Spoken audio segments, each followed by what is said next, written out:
안녕하세요. 사랑하는 극동방송 애청자 여러분, 저는 송도 세계롭교를 섬기는 김영수 목사입니다. 하나님이 저와 여러분을 사랑하십니다. 오늘도 좋은 일이 일어납니다. 저는 여러분과 함께 빌립보서 3장 1절로 9절 말씀을 근거하여 빌립보서 강의 7번째 시간으로 주 안에서 기뻐하라는 제목으로 은혜의 말씀을 나누고자 합니다. 며칠 전에 어느 집사님과 커피를 마시면서 담소를 나누었습니다.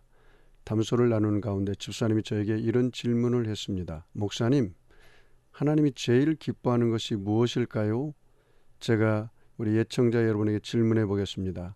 사랑하는 애청자 여러분, 하나님이 제일 기뻐하는 것이 무엇입니까? 네, 맞습니다. 믿음입니다. 믿음이 없이는 기쁘시게 못하나니 하나님께 나아가는 자는 그가 계신 것과 그가 자기를 찾는 자들에게 상 주시는 이심을 믿어야 할지니라고 말했습니다.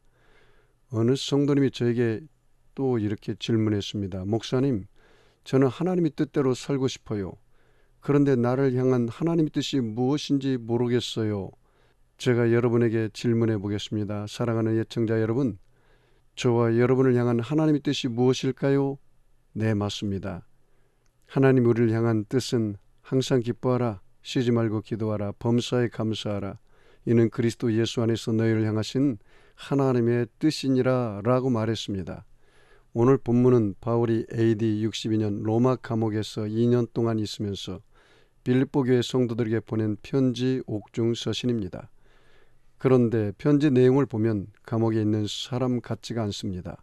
오히려 밖에 있는 사람이 고난 당하는 사람에게 보내는 편지 같습니다.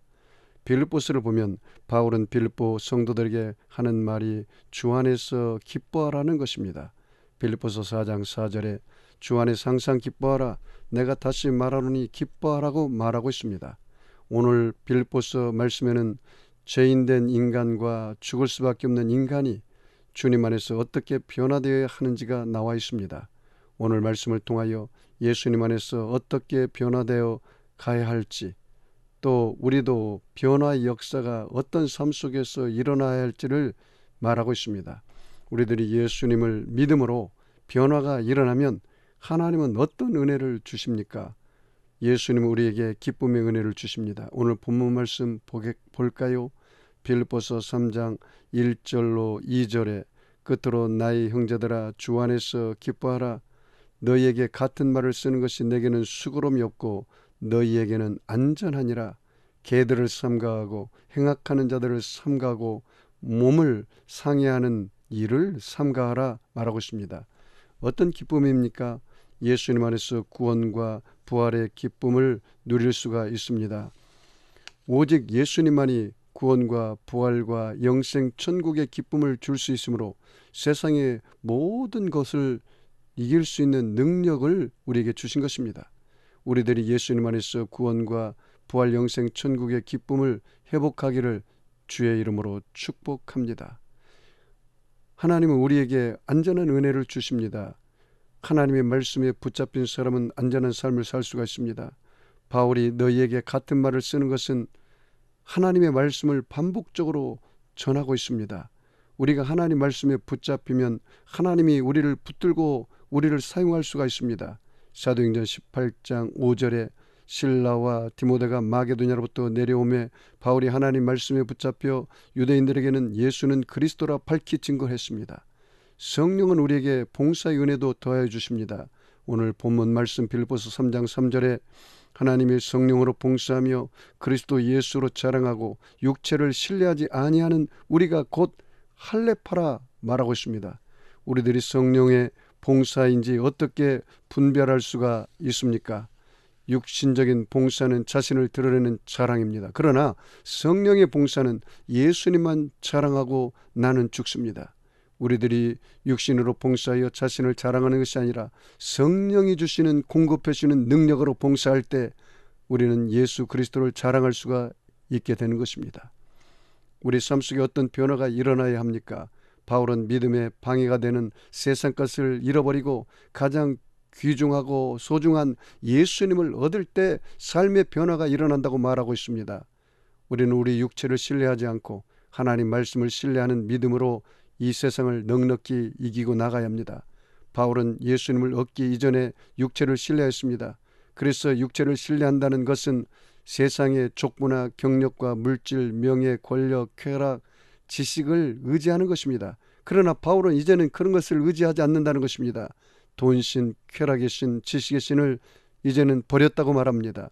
오늘 본문 빌립보서 3장 4절로 5절에 그러나 나도 육체를 신뢰할 만하며 만일 누구든지 다른 이가 육체를 신뢰할 것이 있는 줄로 생각하면 나는 더욱 그러하니라.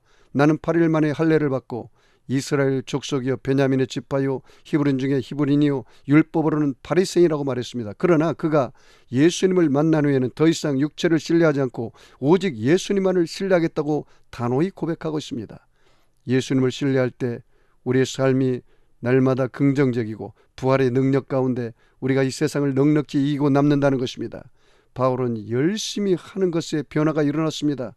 전에는 육체를 위해서 썩어질 것을 위해서 열심히 했으나 이제는 열심으로는 교회를 박해하고 율법의 의로는 흠이 없는 자였습니다. 그러나 이제는 예수를 향해서 열심을 내었습니다.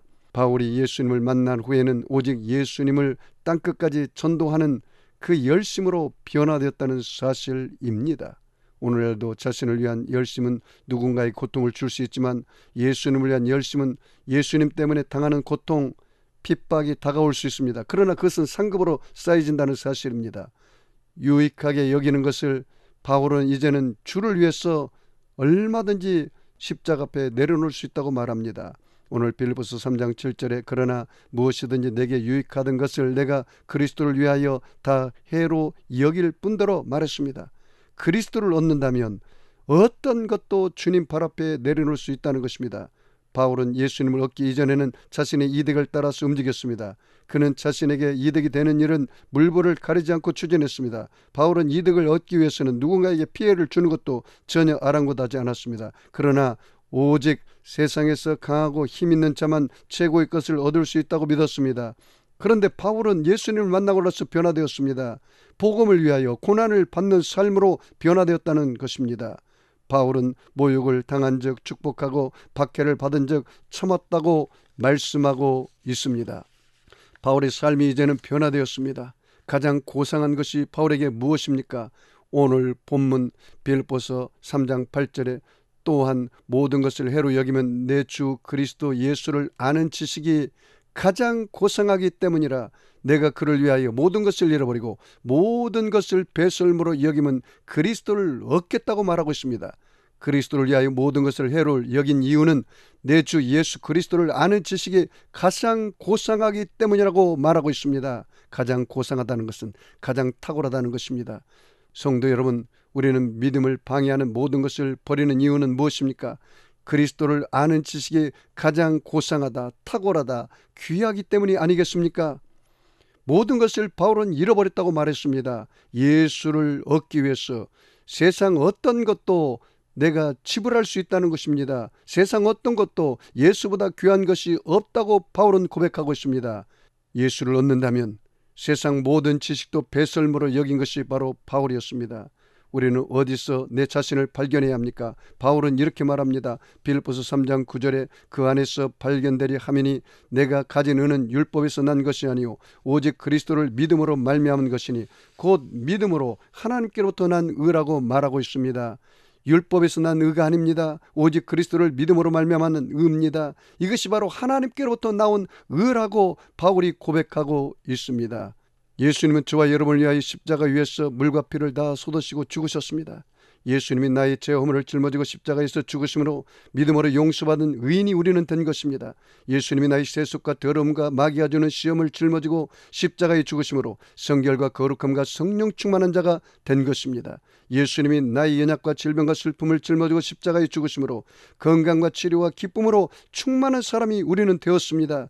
예수님이 나의 저주와 가난을 짊어지고 십자가에서 죽으심으로 축복과 형통한 사람이 된 것입니다. 예수님이 나의 문제와 실패를 짊어지고 십자가에서 죽으심으로 응답과 성공을 얻게 된 사람이 되었습니다. 예수님이 나의 절망과 낙심을 짊어지고 십자가에 죽으심으로 소망과 용기를 얻게 된 것입니다. 예수님이 나의 사망과 지옥과 음모를 짊어지고 십자가에 죽으심으로 부활과 영생과 천국을 얻은 사람들이 되었습니다. 그러므로 저와 여러분이 언제나 용서받은 사람처럼 생각하고 용서받은 사람처럼 꿈꾸고 믿고 입으로 시인하면 반드시 그렇게 되어집니다. 사랑하는 애청자 여러분, 한 주간 어떻게 살아야 합니까? 오늘 결단의 시간을 갖겠습니다. 빌립보서 강의 7번째 시간으로 주 안에서 기뻐하라 했습니다. 우리들이 예수님을 믿음으로 변화가 일어나면 하나님은 어떤 은혜를 주십니까? 기쁨의 은혜, 안전한 은혜, 봉사와 전도의 은혜를 주십니다. 어떤 변화의 삶이 일어납니까? 하나님을 신뢰하는 변화가 일어납니다. 주를 위해서 열심을 내고 주를 위해서 어떠한 해를 받는 것도 유익하게 여기고 가장 고상한 것이 예수를 아는 지식임을 알게 됩니다. 율법에서 난 은혜, 그리스도를 믿음으로 난 은혜로 말미암아 우리의 삶 속이 영혼이 잘되고 범사가 잘되며 강건한 복을 누릴 수가 있습니다. 사랑하는 예청자 여러분, 오늘 제가 여러분을 위해서 축복 기도하겠습니다. 아픈 사람 아픈 자리에 손 얹으시고 마음이 소원 있는 사람은 가슴에 손 얹으시기 바랍니다. 전능하신 하나님 아버지, 한국교회를 불쌍히 여겨 주옵소서. 성령 하나님이 성령을 부어주시고 회개의 영과 거룩한 영으로 한국교회를 깨끗하게 하여 주옵소서. 사랑의 주님, 이 민족에게 소망을 주시고 이 나라가 공법을 하수같이 정의를 물같이 흐르는 바른 길을 갈 수 있도록 인도하여 주옵소서. 거룩하신 주님이 이 땅에 홀로 찬양과 존귀와 영광과 경배를 받으시옵소서. 이 땅과 이 민족과 한국교회와 성도들에게 모든 것이 합력하여 선이 되게 하여 주옵소서. 개인 가정생활 자녀 사업과 수고와 무거운 짐을 다 내려놓사오니 주님 맡아 주장하여 주옵소서. 부활의 예수님으로 채워 주옵소서. 기적이 일어나게 하여 주옵소서. 오늘 예수님 안에서 모든 병이 다 고침받게 하여 주시고 하나님 영광이 충만하게 하여 주옵소서. 축복하며 감사하며 예수님의 이름으로 기도하옵나이다. 아멘.